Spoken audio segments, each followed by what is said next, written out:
Welcome to the Seeker's Quest. I'm Radha, one of your co-hosts, and I'm here with Veda and CC, two of my good friends and teachers. And how are you guys doing today? Yeah, I'm doing well. Still in Mayapur. I'll be leaving tomorrow morning back to Mumbai. So, Wow, yeah, I saw a video of you like giving a lecture to like a massive room of people. It's like, wow, to put that on ours. You're doing a lot of work out there, huh? yeah, that's a National Youth Convention over here. There's several hundred students from all over the leading universities of India. They come once a year to Mayapur. So that's like the spiritual headquarters of the Bhakti movement here in India. One of the spiritual headquarters. This is a vacation, so this was a youth retreat. Wow. We came back to India primarily for that. That's amazing. You're just like Dham hopping, Vrindavan and now Mayapur. Blessed person you are. That's my fortune. What about you, Veda? How are you? No, I want to know more about this thing. What's going on with all the students gathering in Mayapur? This is the first time I'm hearing about it. Oh, this is basically Radhesham Prabhu is one of our biggest youth outreach initiators, and he has youth centers all over India, and all those youth come together once a year toward the end of in the summer vacation. So that is the camp that Radhesham and I used to take it together before I started traveling abroad. And then I didn't have the time to come, but now this time he insisted that I come. So I plan to finish my US tour and then come to Mayapur like that. Yeah, Radhesham's a powerhouse. Yeah, it's true. So you're in Mayapur now. Yes, bro. Are you in Atlanta now? Yes. How are you keeping? Yes, I'm doing better than I deserve. That's how I feel. Not out of humility, it's just something I feel today. Yeah. Well, I think I deserve better than I feel. I'm not gonna lie. I had to get my wisdom teeth taken out after this, and I'm really dreading it. So does that mean you're no longer wise, or?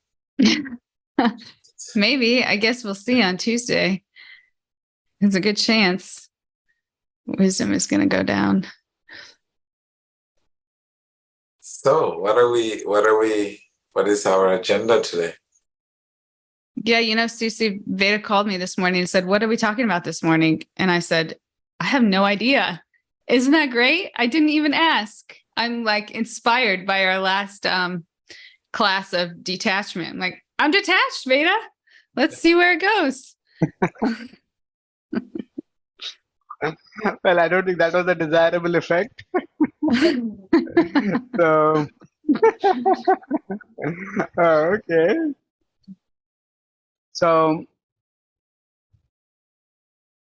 last time we started a discussion on detachment, and I think we came to a good point in that. So I'll recap some of the points from there, and then we'll move forward. So broadly, we're discussing what detachment means and what it does not mean. So one of the things is, at one level, detachment,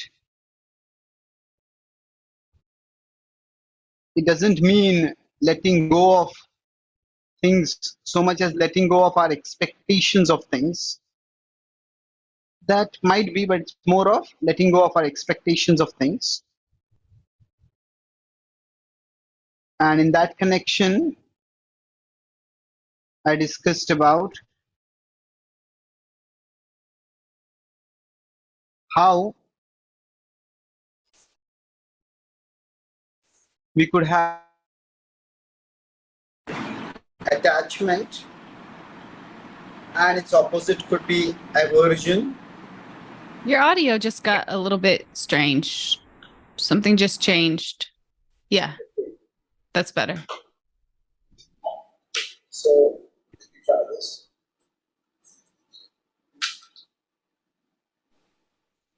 So it could be non-attachment, or it could be divine attachment or spiritual attachment. So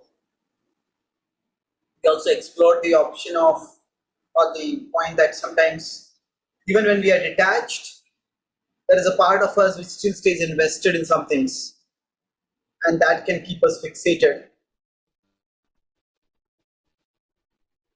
And to prevent that from happening, we need to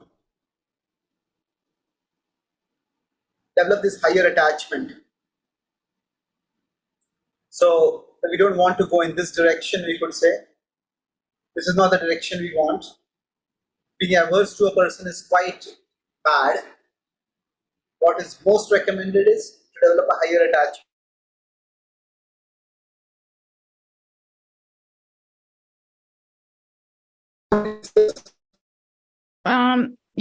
Your connection seems a little bit spotty, CC. Okay. And your audio is still not as good as it was at the very beginning.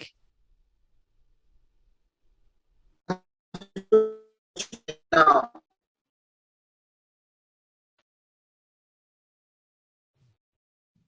okay, is it Yeah. better now? Yeah, that seems better. So you were just Okay. saying there's the three kinds of attachments here. You have aversion, you have non-attachment, and you have spiritual attachment.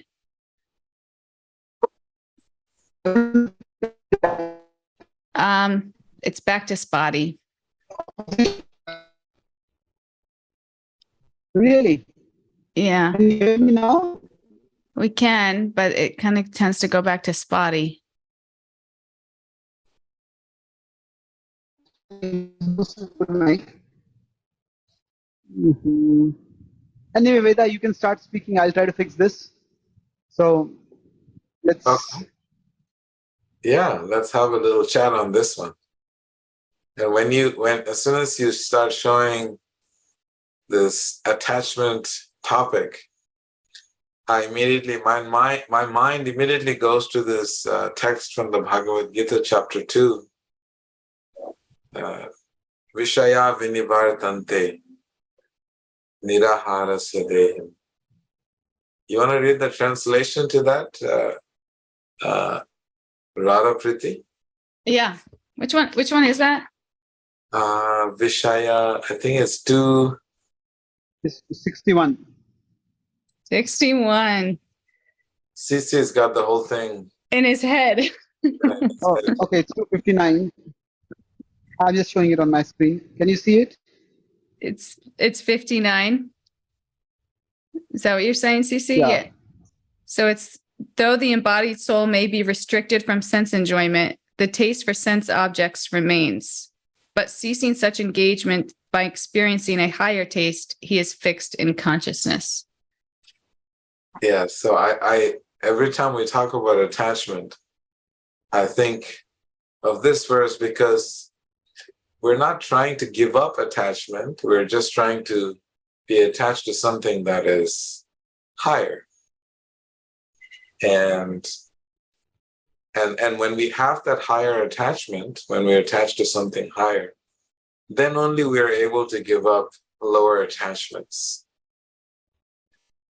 And this is something that I have noticed in life, that it's really hard to ask someone to give up something.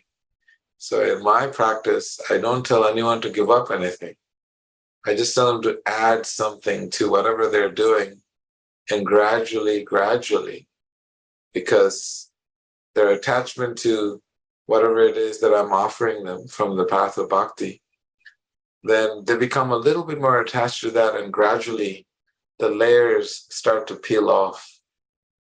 You know, like a snake, it starts to shed its skin. Have you ever seen a snake shed its skin? I actually observed this whole process when I was growing up in the monastery. There's a lot of snakes. We grew up with snakes and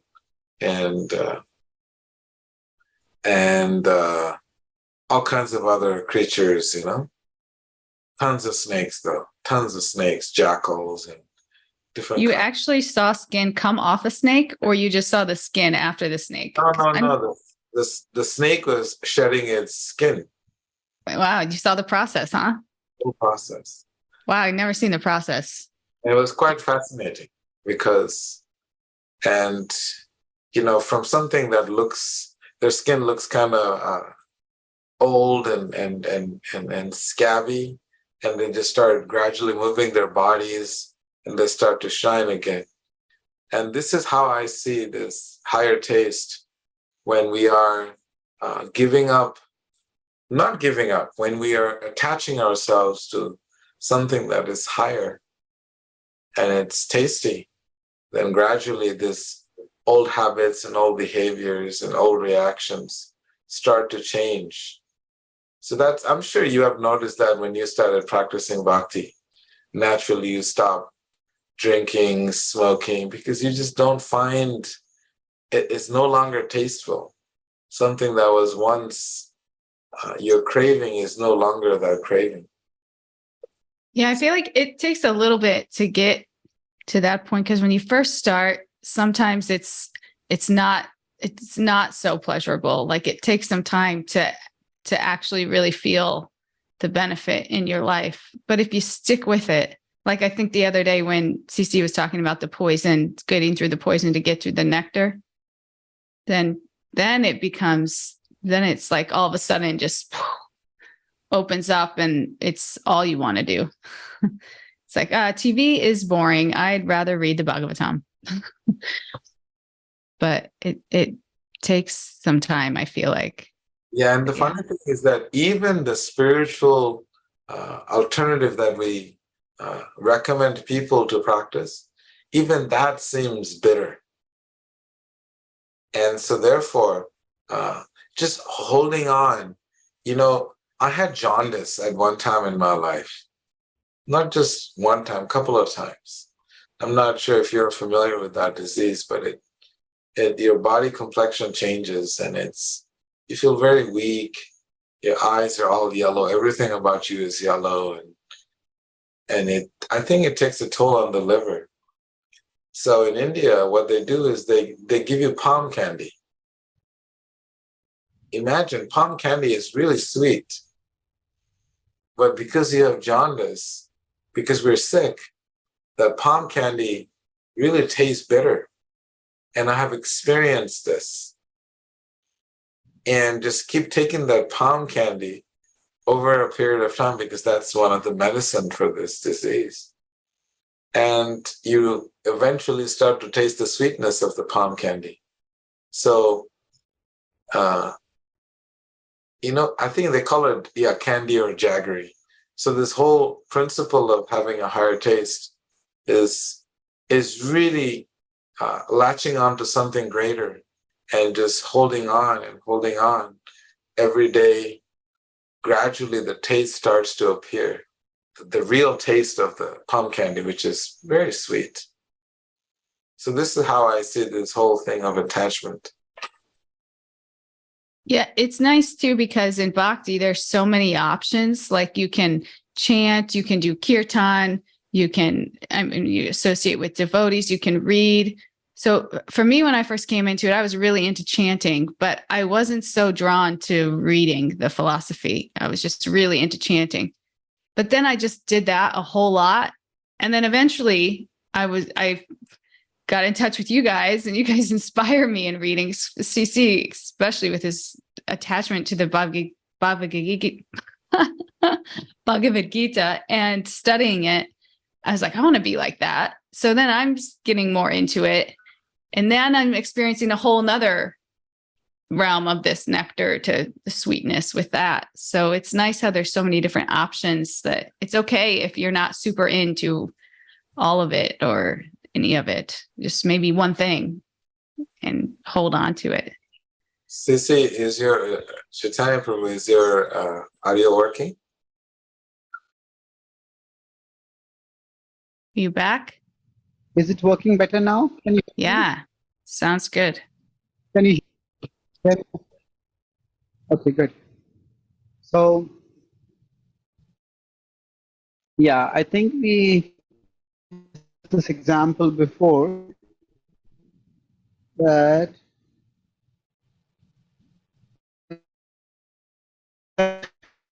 Oh, we're losing it. things that taste like poison in the beginning but like nectar in the end, and conversely things that taste like nectar in the beginning but poison in the end. Can you hear me now? Yes. Yeah. Okay. So you could say this is often what the Gita calls as healthy happiness, 1837, and this is unhealthy happiness. So we often have to make a choice. Okay, will we go? Will we go this way or this way? So the idea that there are some things which don't feel pleasant in the beginning.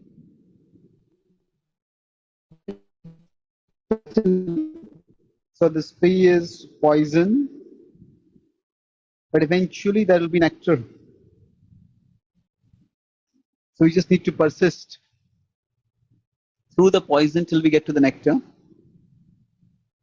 And that is not so easy, but if we do it, then it becomes easier. We just push through it.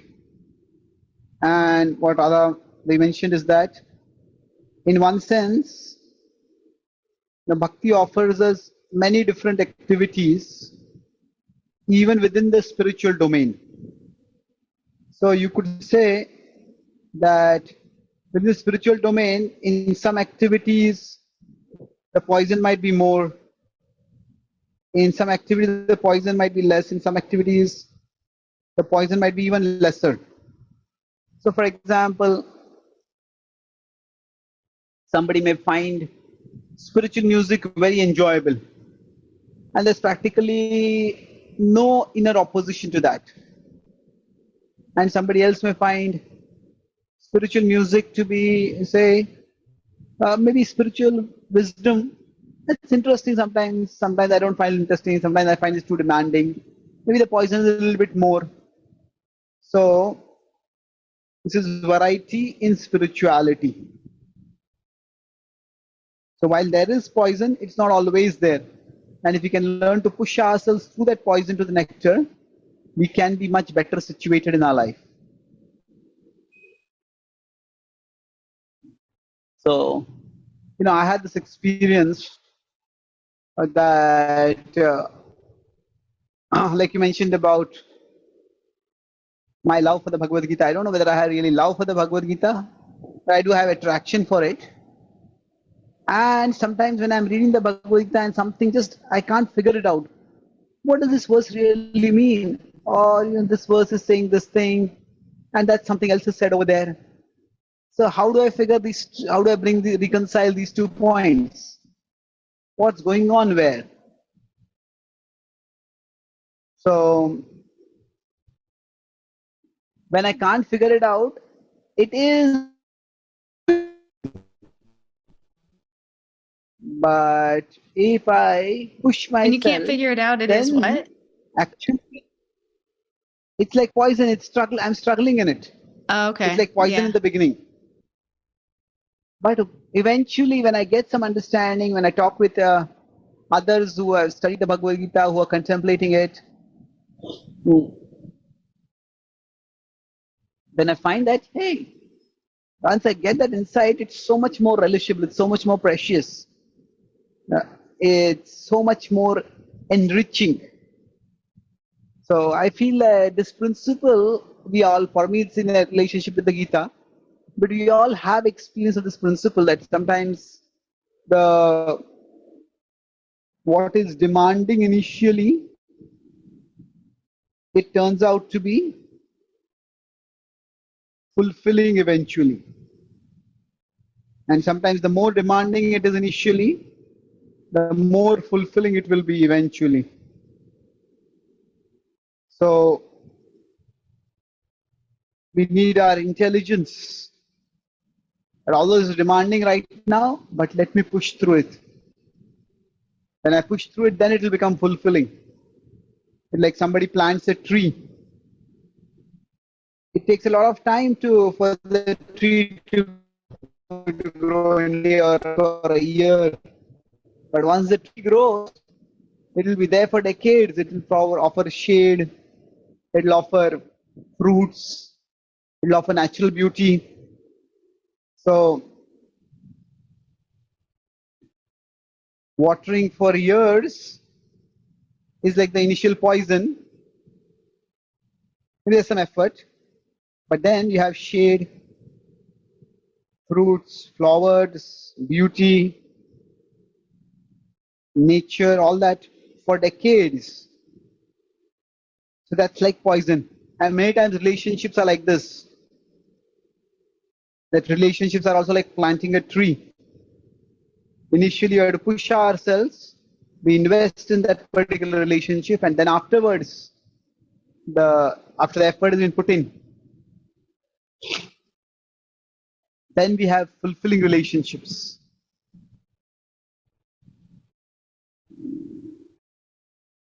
So, any comments?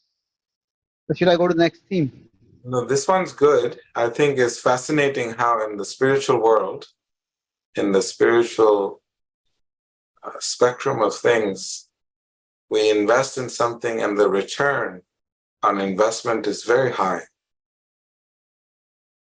Whereas in material, there is also a lot of variety in material enjoyment and material relationships.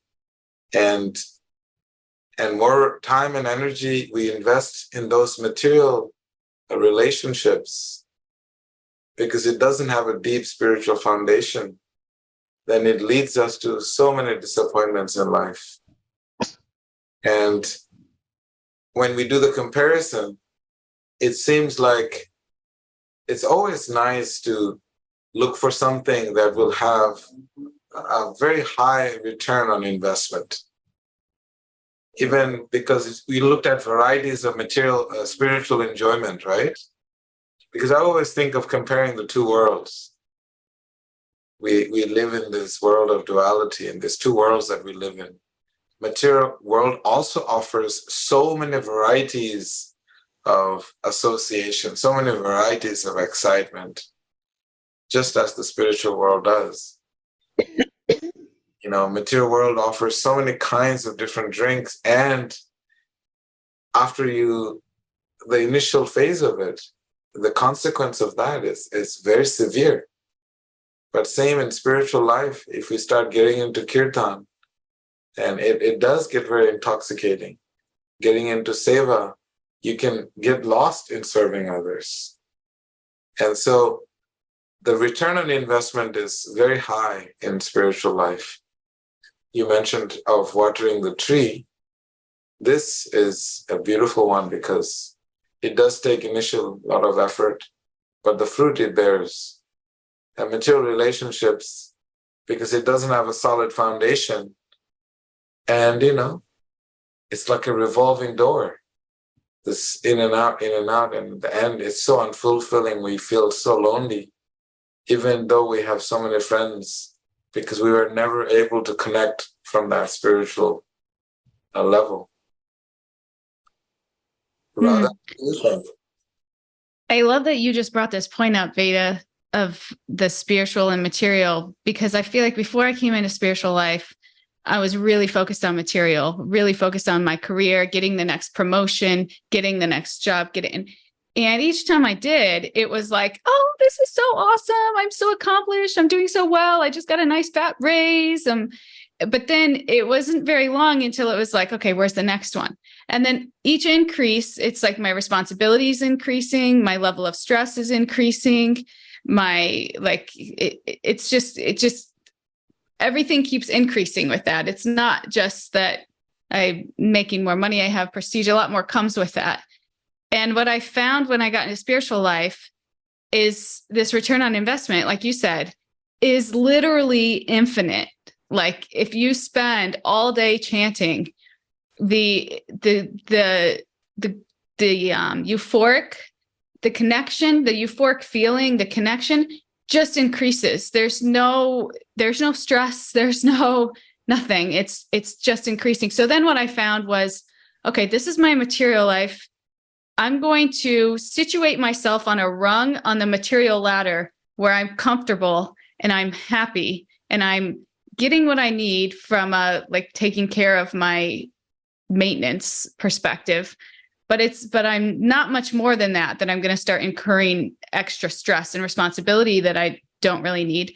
And then I'm going to use that to support my bigger spiritual practice and all the other resources I have left inside of me. I'm going to give to that.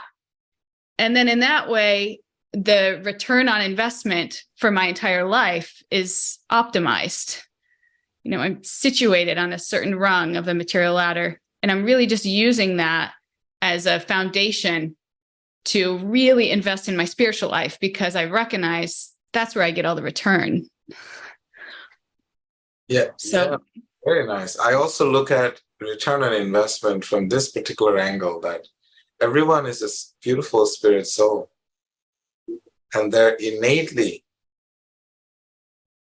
joyful, loving, and kind, right? So my goal is not to connect with their material side and connect with that spiritual side of that person, because then there's something I can, then there is the reciprocity is even greater. Otherwise, if we just keep relationships superficial, then and on material level, then there's not much. It doesn't go very deep. So, Chaitanya Charan Prabhu. Yeah, it's a good point. I was just thinking about this. When we are having a relationship, if we are relating with people,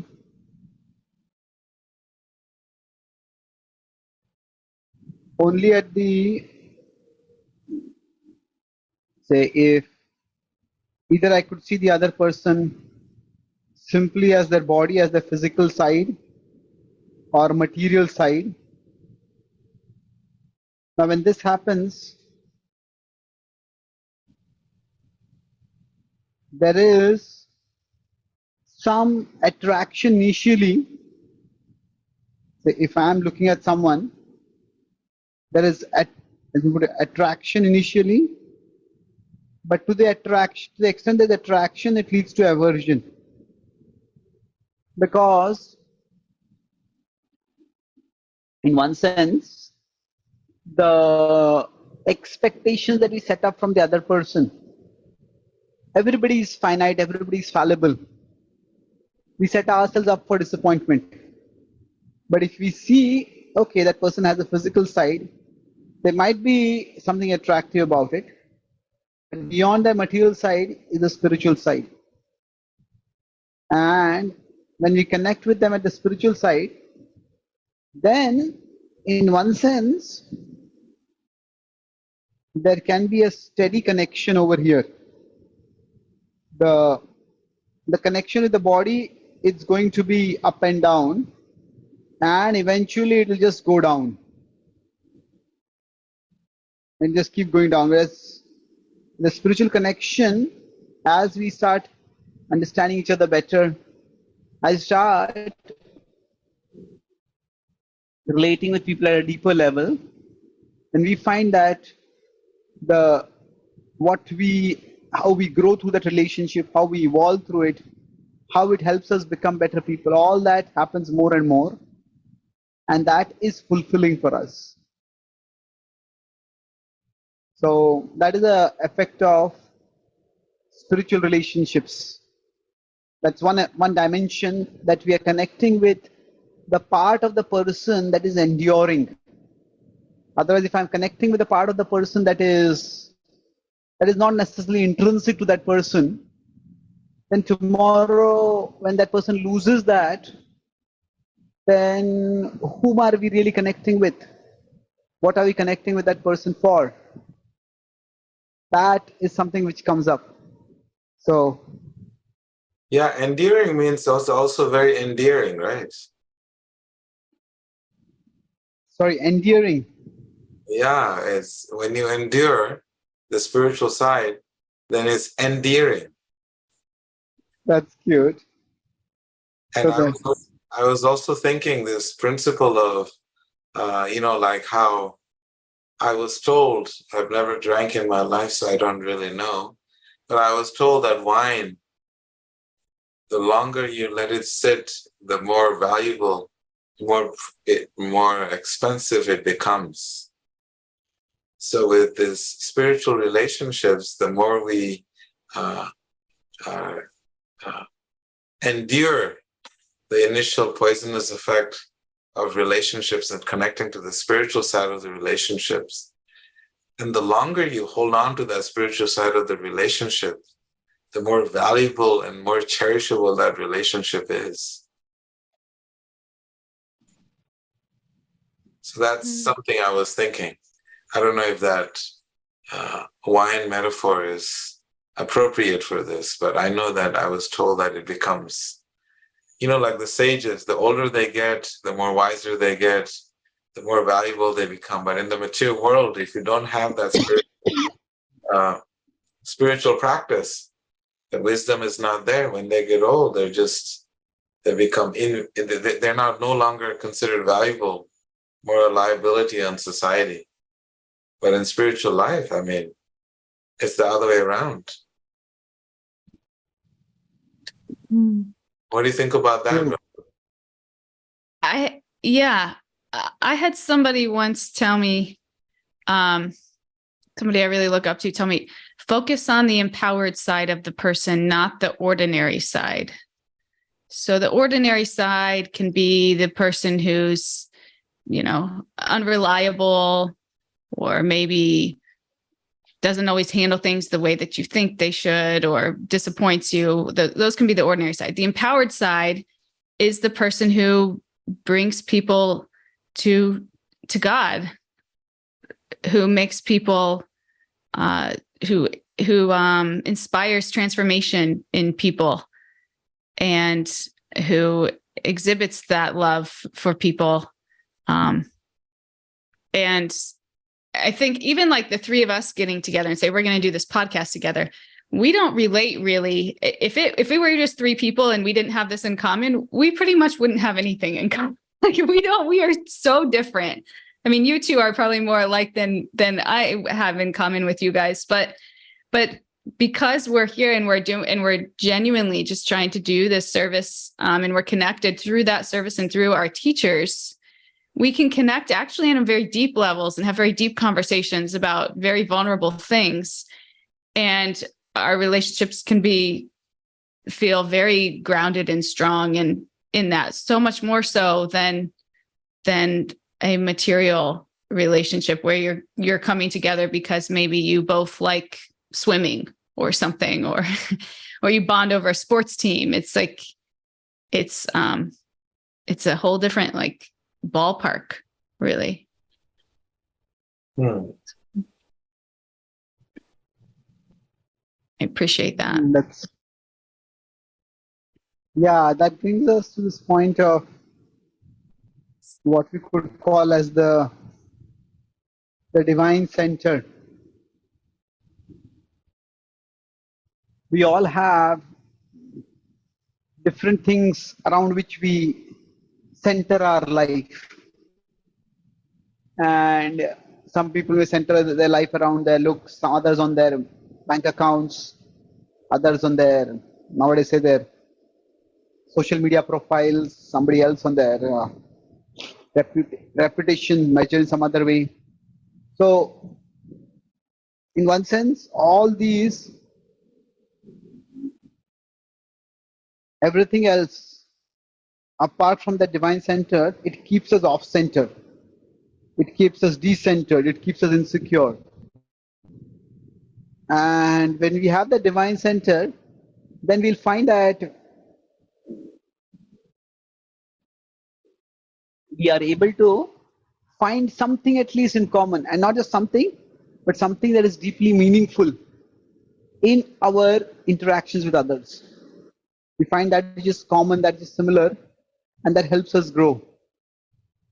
So that's one thing to reflect on, that this divine center, what the Bhagavad-gita helps us is to see that we all have our connection. So sometimes I say that if I'm here, the divine is here, the other person is here. So let me put it this way. Me, the other person, and the divine. So we call the divine as Krishna in our tradition, God. So we could say this is one relationship. This is our second relationship. And this is their relationship with the divine. So 1, 2, 3. So the idea is that I'm using this oneness, that this relationship, it's what gives us inner stability. So the relationship between the, should we explain this diagram just a little bit? You just do 3 triangles or 3 circles as like points to a triangle, and then you connected them all. So you have the divine, you have me, and you have an other. And now you're saying the relationship between the divine and me brings inner stability. Yes, true.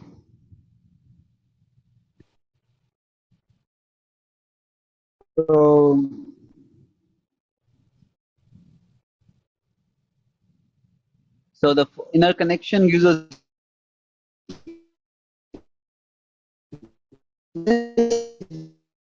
You're saying you're going out a little bit more. Outer mature. Okay, so the relationship between me and other. Yeah, so that brings some level of maturity.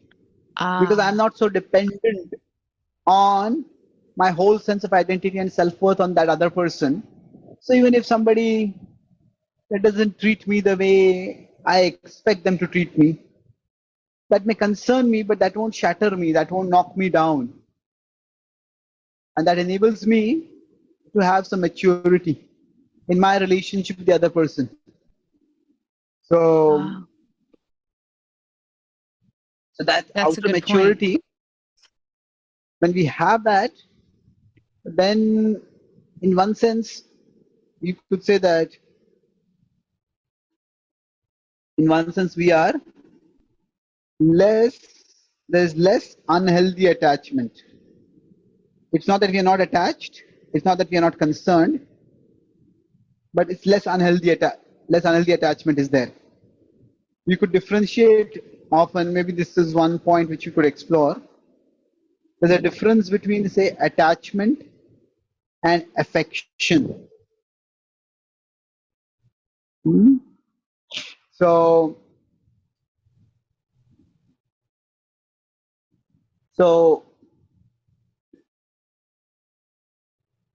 I care for you, so I need you. Attachment is I need you, so I care for you. Wow. This is profound. So while so when I feel that there is a need for someone, and then as long as that person is fulfilling the need, then I care for that person. But when that person no longer satisfies the need, then not only do I stop caring, but I can also become angry and enraged and vengeful and vindictive. So this is, you could say, is little more self-centered. Attachment Sometimes the is Bhakti more tradition, self-centered. yeah. Sometimes this is considered with the difference between, say, lust and love. Now these words have multiple meanings, but the idea is that I care for you, and in order to express that care for you, I need you. That if you're not in my life, then how do I express my care for you? But in this is more selfless in the sense that here, there's on one side there is dependence, and then on the other side that is controllership. I want to control and dominate the other person because I need you, and I need you to do this, and I need you to do that, and I need you to behave in a particular way. And everything that I do in the relationship, in one sense, is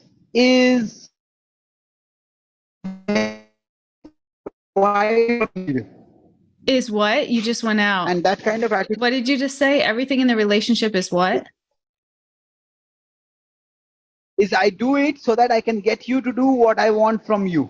This is like codependency, what you're talking about right here. This unhealthy form of attachment. Yeah, to some extent, yes. Yes. So just to, do you have more? No, you can speak. Yeah, please. I just was going to kind of recap what you said here on the board, because if you go up a little bit higher, it just was so nectarian. You started by talking about this triangle and how when we have a relationship with the divine, it gives us inner stability. And then another part of leg of this triangle, so to speak, is the relationship between me and another.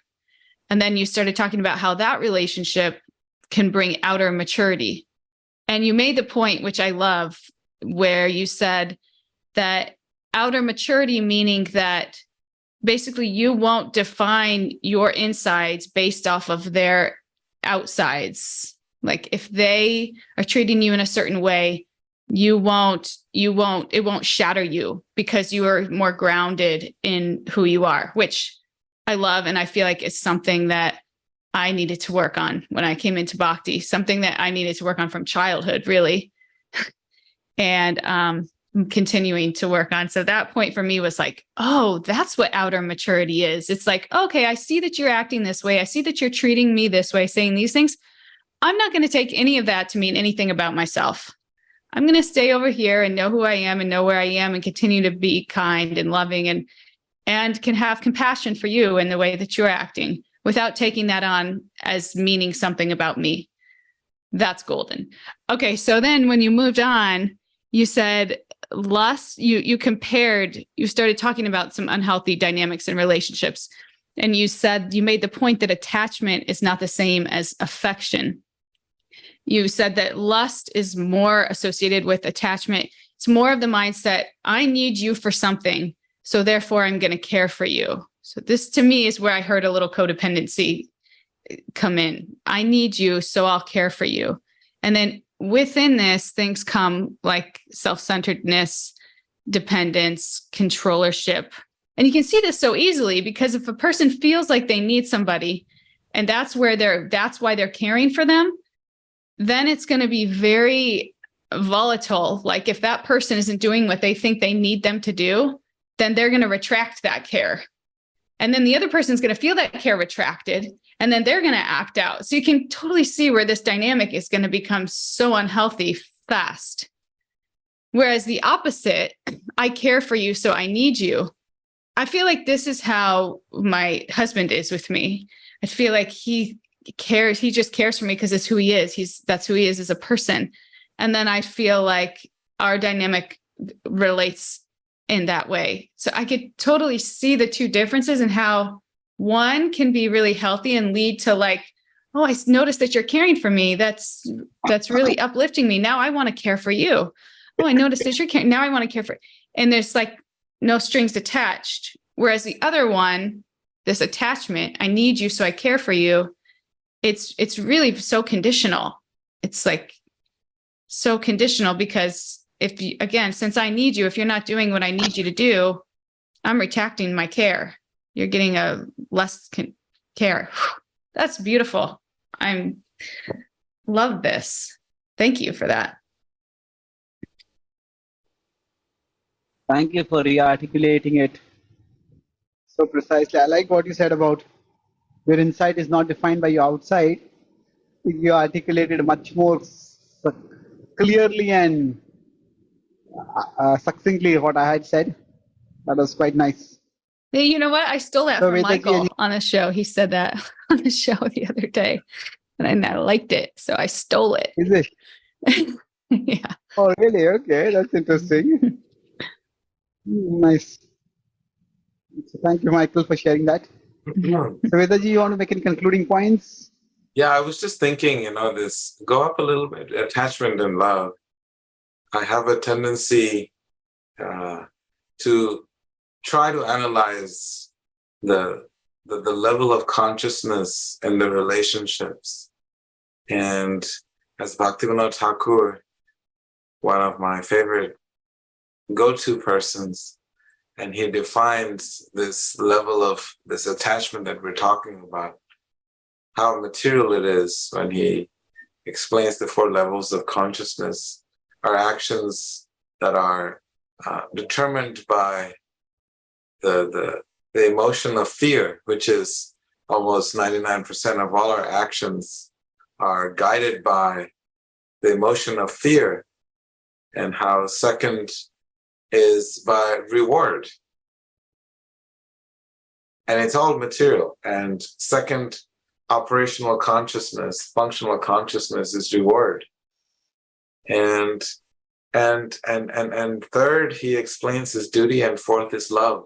So we have a long way to go from attachment to affection and that love.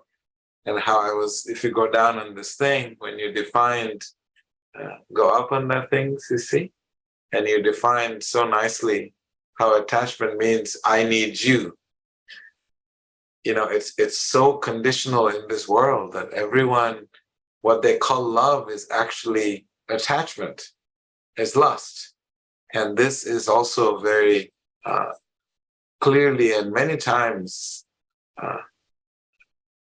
Prabhupada, founder of ISKCON, he considers this lust and not love what we see in the world, because love is what you beautifully defined, partially defined. So therefore, I like this point quite a lot, how the functional nature of our consciousness in the material world is not up there yet. It's quite, it needs a lot of improvement,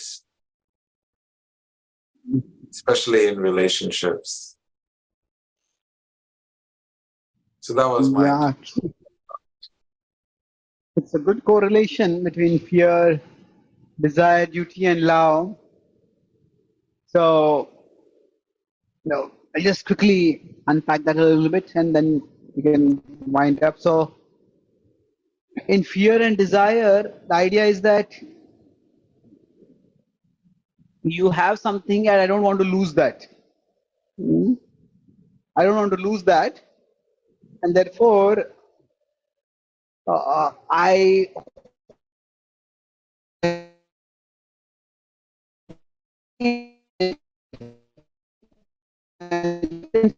Oh no, you're going out again. You might have to repeat that. CC, you went out, so you might have to repeat that point.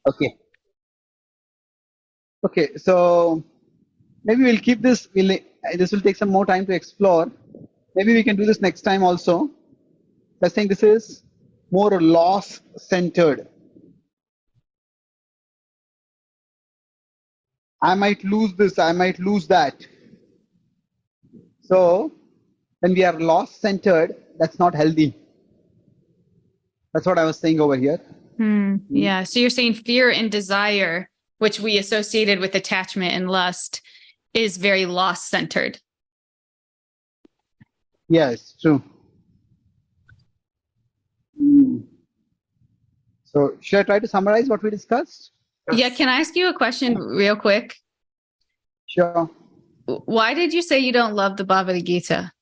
I'm just curious. You said I have affection for the Bhagavad-gita. I wouldn't say I love it. What? I'm just curious what the difference is there for you.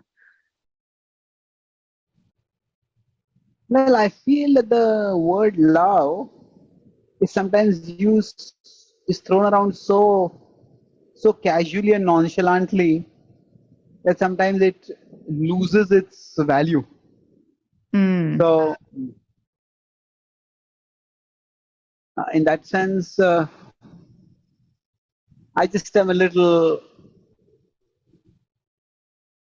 You're averse to the word love.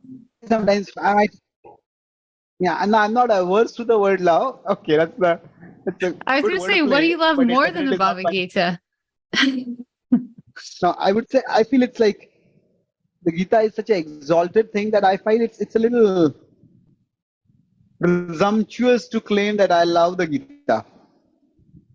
So especially So it's like in the out of matter, humility. Yeah, the opposite of humility, in fact.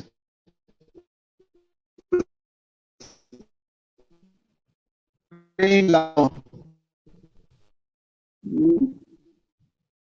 Yeah, one of my favorite thinkers, or you could say he was a favorite thinker before I was introduced to the Bhagavad-gita. So he used to say that I don't believe in God, but I live in mortal fear that He may exist. I don't believe in God, but I live in mortal fear that He does exist. May exist. That He might exist. So what he meant by that is, if somebody truly believed in God, that would actually change every one of their actions. If we knew there was a divine who is constantly watching us, through every action we are reciprocating with that divine. Every action is having a bearing on that our relationship with the divine. That would bring a certain gravitas to our actions, and who can actually claim that in reality. So in that sense, I have a little, I don't say that, it's not that I'm afraid that God exists, but it's just that my life is far away from the level it would be if I truly had love for the Bhagavad-gita. So I would say it's not just a duty that I have to study the Bhagavad-gita. So it's somewhere higher than that, but it's not exactly. I feel love is a bit presumptuous. That's why I don't use that word, or I hesitate to use that word. Oh, okay. So you're like the great saints who say that they like have no love for God, even though they like have extreme love for God through our eyes. I'm surprised that you realize that I'm a great saint so late. I know I'm slow to the catch, but I see it now. I see the similarities. Level of humility, check. Yeah, you should know my humility is my greatest quality.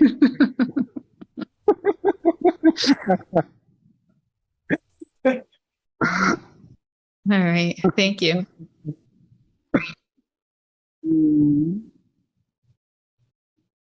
So, we summarize some. So, what I discussed today started by discussing about how in our relationships, when we function, there are, we did a quick recap of what we discussed last time. How our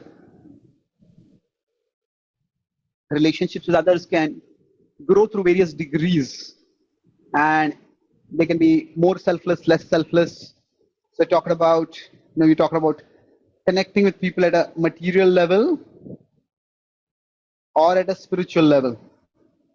So this keeps the relationship very external. This takes the relationship more internal. It's more, as Veda said, enduring, and it's endearing.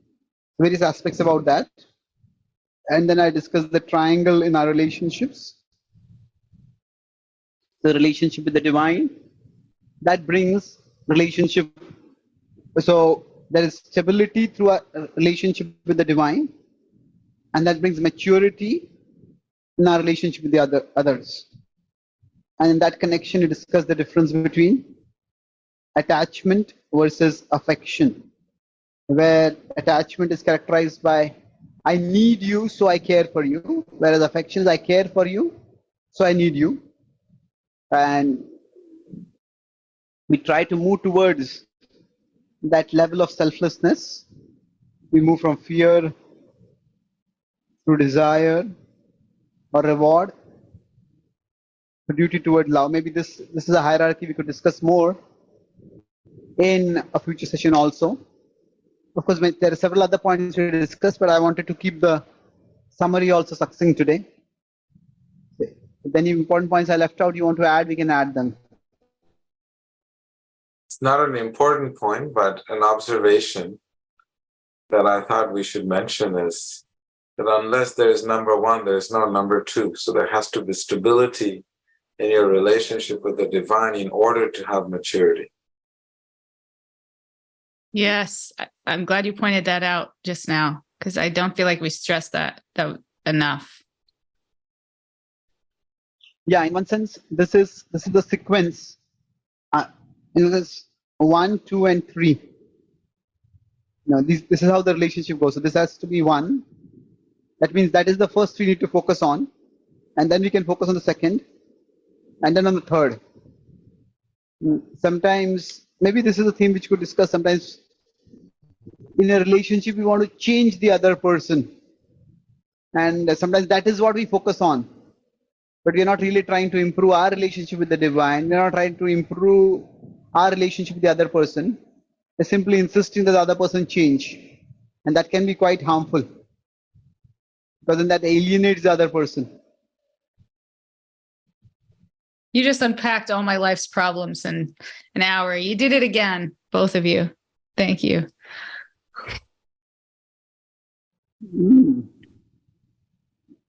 I don't know whether did I pack the problems or I unpack the problems. Okay. No, I wish I would have found you guys 10 years ago. My life would have been so much easier. Thank you. Thank you so much. Hare Krishna. Hare Krishna. Please have a wonderful day, everyone. Namaste.